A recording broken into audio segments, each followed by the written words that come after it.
I just finished Octopath Traveler 2 and all I gotta say is, damn. That's how you make a video game. For anyone who worships at the altar of the 1990s JRPG classics like Final Fantasy VI, this game is a no-brainer. Built upon the solid but bare-bones skeleton of the original Octopath, I can confidently say that in my opinion, Square and Acquire have created a modern masterpiece, and once again proven that you don't need to reinvent the wheel to create greatness. If it ain't broke, don't fix it. Just polish it up a bit and you'll have a real beauty on your hands. And that's just what the development team did here. When Square Enix debuted the HD 2D art style with the release of the original Octopath, I knew they'd struck gold.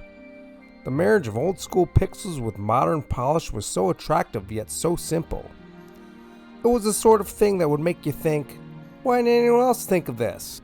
I said to myself, this is it. Square Enix has done it. This is a game that we've been searching for! Well, long story short, it wasn't. It was great, but it wasn't it. It was close, but no cigar. So when Square Enix announced the second Octopath, I was excited.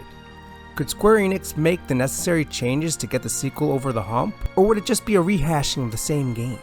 At first glance, these two games seem very similar. In fact, some reviewers have criticized Octopath Traveler 2 for being too much like the first game. And I'm sure there are some casual observers who, looking at the screenshots, would safely assume that those reviewers are correct.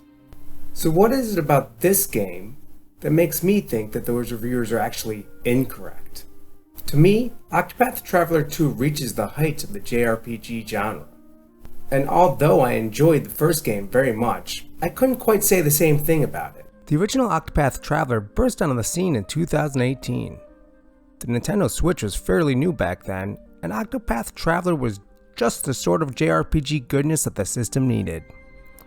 I seem to remember that despite being a smaller title from Square Enix, the game created a fair bit of buzz on social media. The main reason for this was the debut of HD 2D. Using Unreal Engine, Square and Acquire had created a new signature look that mimicked the visual charm of classic 16-bit RPGs while adding a fresh modern spin. And let's face it, it looks really good. Sprite-based graphics can still look great, and this diorama-like presentation really let them shine. On top of that, the game featured one of the most banging and beautiful soundtracks of all time. The composition, the recording quality, everything was just top notch. Just so good. People take for granted how good music was in Squaresoft's heyday, especially the SNES and PS1 era. This game had a musical score that could go toe to toe with any of them. So everyone was stoked. But once that initial rush of excitement died down, people started to notice and talk about the game's increasingly evident shortcomings. The most notable of these was the disconnect between the characters and the lack of unifying central quest. Listen, I think you can make a great RPG focusing just on smaller stories, but I'd be the first to admit that the more I played the first Octopath, the more I began to feel like something was lacking. One of the big criticisms was the fact that none of your party members ever acknowledged each other's presence outside of little traveler dialogue skits. This definitely annoyed me for sure, but to me this wasn't a deal breaker. To me the biggest problem had more to do with the fact that many of the quest lines were not that different or interesting. It felt like almost all of the stories had multiple chapters where you explore a nondescript mansion, or manse as the game likes to call them. All the dungeons were either samey looking caves or samey looking mansions. On top of that, the overall flow of each character's chapters seemed generally the same for the most part. The quality of the stories was pretty decent overall, but there was a lack of really standout and memorable scenes. I enjoyed the majority of my time playing, but there were times where I really had to push myself to make progress. On top of being formulaic, the game was a bit grindy. I just felt like the game needed a little more pizzazz, a little more heart. Just a few more of those moments that stop and make you say, "Aw, hell yeah, dude." Let me say this though, I don't think the first Octopath Traveler was a bad game. Far from it. I think it's great. Just because the first game had shortcomings that held it back from being all that it could be, let's not forget all the things that it did right. The look, the music, the general aesthetic, all that stuff is great in Octopath Traveler 1. The battle system is still one of the best turn-based systems of all time. The concept of exploring 8 different stories in the same world, the freedom of doing so in whatever order you want, that's still such an attractive concept. But after having now played through Octopath Traveler 2, the original looks more like a sketch of a masterpiece and not the finished product. So how does Octopath Traveler 2 improve on the original's shortcomings? Like I said, the games at first glance look very similar. Let's take a peek at what has changed on the surface. For one, there's now a day and night cycle, with each character having different path actions depending on whether it's day or night. Not a huge addition, but it adds some variety and helps the world feel a little more alive. Certain NPCs are in different locations depending on whether it's daytime or nighttime, and some can only be found in one or the other. Furthermore, this addition of nighttime not only serves as a gameplay mechanic, but also something that ties thematically into the overall story. What else has changed? In terms of battle, much of what made the first game's battle system great has returned. You're still going to be knocking down enemy weaknesses, boosting for more attacks, and mixing and matching different classes and skills. The biggest new feature is the implementation of the latent power gauge. Basically, think of limit breaks from Final Fantasy games. Again, only a small addition, but it ends up adding a whole layer of extra strategy to battle, as well as giving each character another trait that makes them unique. There are also some new wrinkles in how classes and class skills are obtained, as well as 4 new secret classes. The last big feature worth mentioning is crossed paths. Crossed paths are short chapters featuring 2 of the travelers going on a quest together.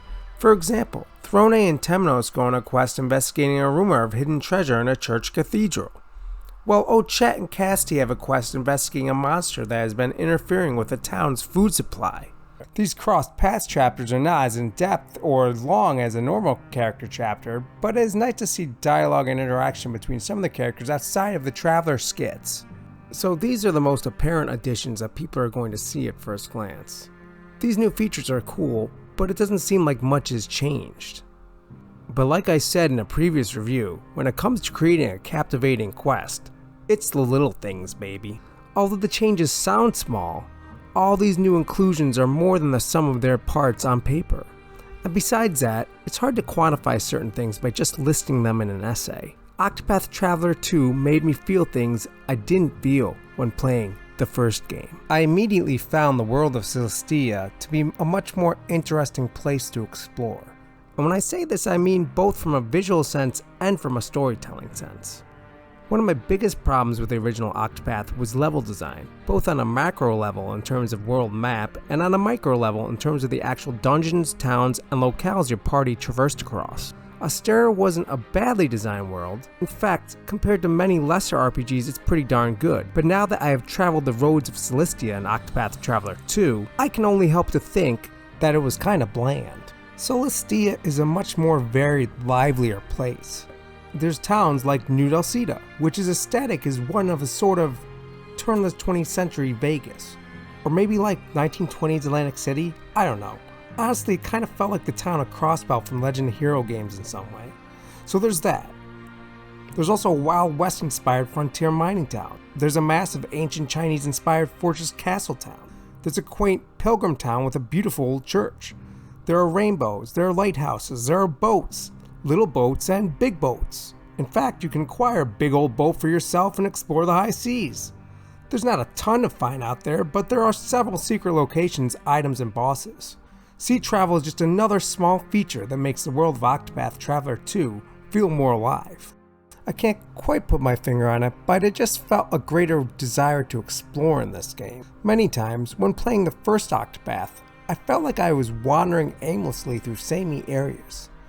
The areas and towns in this game have much more personality, and are just funner to run around in. I actually think the world in Octo 2 may be a bit smaller, if anything the same size, but bigger isn't always better. I think the best example of this is that ultimate classic JRPG, Chrono Trigger. The areas in that game are not huge, but they are full of memorable visuals and clever design. And the world maps of the different eras are actually really small. Each world has a handful of towns and a handful of dungeons. That's it. But each destination is memorable. You don't have to have a huge open world to explore to give players a full and satisfying experience. I've mentioned it before and it rings true here.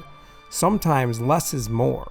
But I digress. I'm not saying Octopath Traveler 2 is on the same level of level design as Chrono Trigger. Not many games are. But the comparison is also a bit apples to oranges. This is a game that features a good deal more open-ended exploring when compared to Square's seminal classic. These games are very different. Octopath Traveler 2 does have a tasteful world full of memorable and varied vignettes and picturesque landscapes, which is something that the original somewhat lacked. Moving on, how's the story of Octopath Traveler 2? A big criticism of the first game was the almost complete lack of main story. Well, I'll say this, those looking for an epic main quest are likely to be feeling a little disappointed. The focus is still the 8 different character tales. Now, before you go writing this game off, you'll have to know that these quests are, in my opinion, much better than their counterparts in the original. I loved all of these characters. All of them are so endearing. Each one of their quests has moments that feel like they are ripped straight out of a classic SNES or PlayStation Final Fantasy. The quests in Octopath Traveler 1 felt formulaic. They got the job done, but I can't say I was super enthralled most of the time. That can't be said for the stories in this game. There are just so many cool and fun moments. Some of the most charming sprite-based theatrics I've ever seen. And you know Daddy likes sprite-based theatrics. Additionally, there's a lot more variety in the way the chapters play out. Some may be mostly fighting, while some may be all story moments. There is also more to do in between character quests. Whether it's finding items to unlock new abilities for the Inventor class, doing one of Particio's commerce quests, or playing through one of the 4 shared paths. I truly was never bored playing through this game. Even though the game can be tackled in any order that you want, the pacing just felt more natural this time, with less need to grind. The dialogue and interactions between our main heroes and NPCs featured in their quests are definitely an area where the game shines. Tons of personality and charm. The writing isn't literature or anything, but it's a high-level localization effort where the dialogue reads naturally and flows well. So the big 800-pound gorilla in the room is the main story. Is there really a main story this time, or was this just some made-up mumbo-jumbo by Square Enix? I'm happy to report that it's not just mumbo-jumbo, and there is a main story, and there is a conclusion. There are hints of connection that you'll see as you play through the 8 individual quests. Some of them are more connected than others, but there are definitely overarching themes and a looming threat that does culminate in a final chapter. Okay, so this doesn't sound too much different than the first game, but just having that final chapter that's not some sort of secret boss does so much to make the heroes feel connected and the game feel cohesive. The way the threads are all tied together in the final chapter is a little sloppy, but it didn't really bother me. I was just stoked to see all my dudes come together and beat the crap out of Big Bad Baddie at the end of the game. Speaking of taking on the Big Baddie, the last boss itself is pretty fucking epic. Not all games would have the guts to throw in a whole new mechanic on the last battle, but this game goes for it. I love it. I think that's a good way to sum up the difference between the 2 Octopath Traveler games. The first one plays a little safe. It lays out a structure and sticks to it, while the second game throws caution to the wind and just sometimes free balls. And there are numerous moments like this in this game, where the game will throw in a little something extra to mix it up. This is exactly what the first game needed and sadly didn't have. That's not to say that this game is perfect on this front. I actually would have preferred even more to do. Once again, there are no minigames to speak of. I feel like this is a missed opportunity. With such a diverse world to explore, it would have been nice to see some different activities to do that were unique to certain regions. To follow up on that point, the dungeons are also mostly lacking puzzles again. Some of my favorite moments in old school JRPGs are the puzzles and dungeons, and once again, they're not really here. Of course, the rebuttal of this is that the whole game is practically a puzzle.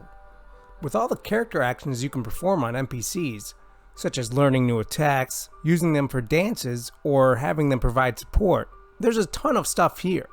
Add on top of this the ability to capture monsters or make meat out of them with the Hunter Ochette, and you have a world of different ways to solve problems. Don't get me started on the battle system. Maybe because the game is already bursting with fun little things to do, dungeon puzzles is just too much to ask for. But I don't think so. I really think that'd take the Octopath series to the next level. Imagine if Octopath could add Wild Arms style puzzles into the mix. Oh man, I think we might be in the GOAT territory if that happened, and it's already almost there. I really did love this game. One other area I would have loved to have seen the game flesh out a little more is the lore and history of the world.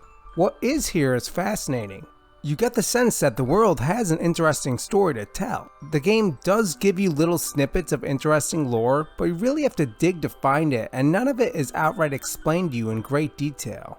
The game also leaves a lot of questions just unanswered. Some people might like this sort of storytelling, and it does have merit, but I do wish there was a little bit more of information made available. For instance, the game never really defines what the relationship is between the several powers mentioned in the two continents the game takes place. There's definitely a cultural divide between both sides of the world, but none of it is really explored or truly explained. For instance, I noticed on the eastern continent we have several towns like New Delcita and Clockbank that are more modern, and seem to be independent from control of the church and their military knights. Having said that, the church also has its headquarters on the eastern continent, so it's not all modern and new, and the western continent is home to the wild westy town of Orush, which definitely seems more modern. From what I gather, and I could be off base, the western continent is dominated by two main powers, the desert nation of Ku, who has subjugated the other warring desert tribes, and the forest nation of Timberland, which is basically the most classic medieval kingdom in the world. So to me, those are the major power players. And there's also talk of tension between the church in certain regions and tension between Ku and Timberland, but it's really mostly all left up to the player's imagination. I really wish there was more info. Maybe someday they will release a lore book for this game that will delve deeper into its fascinating world. But maybe not. Despite all this, I found myself captivated by the world of Celestia and its inhabitants. Maybe the mystery added to it. I'll admit, I'm not the greatest at deciphering lore myself, so it's possible there was more in the game that I missed. And there is an element of fun in creating theories to fill in the gaps. Maybe the creators wanted to focus on the travelers and not the politics. Or maybe they just didn't have all the answers and didn't think it was important. Whatever the answer is, it worked for me. And although I do want more info, I still consider this game world to be one of the finest and most memorable in recent JRPG history. I'm just going to touch on a few more things before I wrap this review up. First, I'm going to say a few things about the music. The music is at least as good as the first Octopath, and that game was no slouch. I feel like sometimes people take for granted how much music and sound can make or break a game experience. If there's something Square has been consistent in recent years, the music is usually top notch. Composer Yasunori Nishiki has really knocked it out of the park again. His melodies really bring this world and the story to life. From the composition to the recording of real orchestral instruments to the mixing and mastering, just a wonderful job on all fronts. One thing I really love is the different arrangements for songs based on whether it's day or night. It's just so cool to switch between the different versions at the press of a button.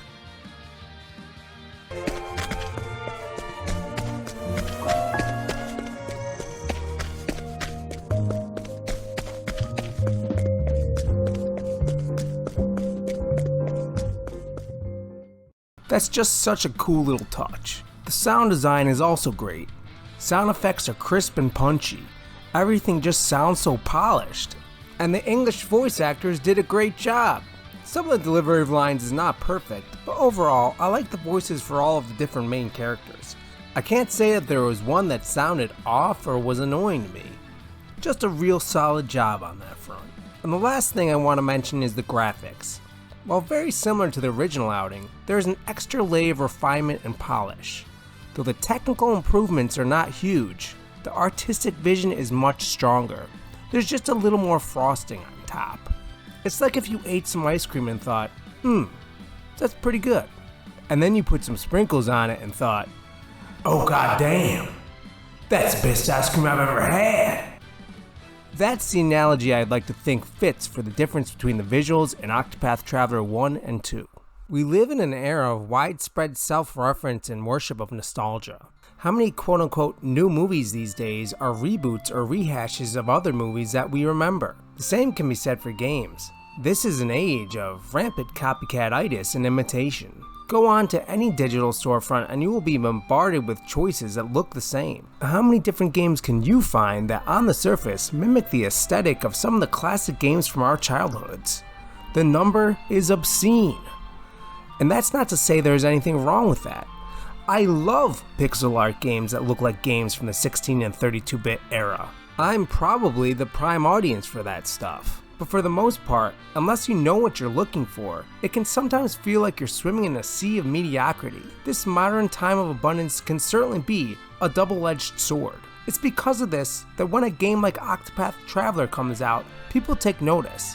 The Octopath series isn't just another one of the countless pixel art JRPGs being released these days. These are games being released by the perennial masters of the genre, Square Enix. We need more of these classic-inspired games being produced by big publishers with bigger budgets and polish. Just imagine if Square put as much time, money, and effort into a new Final Fantasy using HD 2D as opposed to making a $1,000,000,000 action game. I, for one, would be all for it. Octopath Traveler 2 is nostalgia done right. It's taking what people loved about the classics and updating them and modernizing the formula. And I could say the same thing for the first game. It was truly a masterstroke by Square Enix. But while the first game is brilliant, the game didn't fully find its own footing. Looking back, it feels very much like a proof of concept or rough draft. A very polished rough draft, don't get me wrong, but it's lacking its own soul. The second Octopath just feels more confident in itself, and it's because of this confidence that the developers are able to deliver a game that really feels like a classic game, not just an imitation of one. I firmly believe that Octopath Traveler 2 deserves to be put up there with some of the all-time greats of the genre. I enjoyed my time with it that much. And I'm not the only one who feels that way apparently, by the way. Looking at the Steam user reviews, Octopath Traveler 2 has become somewhat of a cult classic already. When I think back on my time with the first Octopath, I think about how it's a cool little game with great battles and really awesome art style and music. When I think about my time playing the second Octopath, I think, wow, that was a great time with some of the best buds I've met in all my video gaming life. We had some really memorable adventures, me and my travelers. And because of that, I have to say, Octopath Traveler 2 is one of the greats. To continue the feature I implemented in last video of giving games a score with a decimal point, I'm going to give Octopath Traveler 2 a 9.5. That's really good. Thanks for watching, everybody. If you somewhat enjoyed this video, please consider subscribing. I would really appreciate the support. See you next time.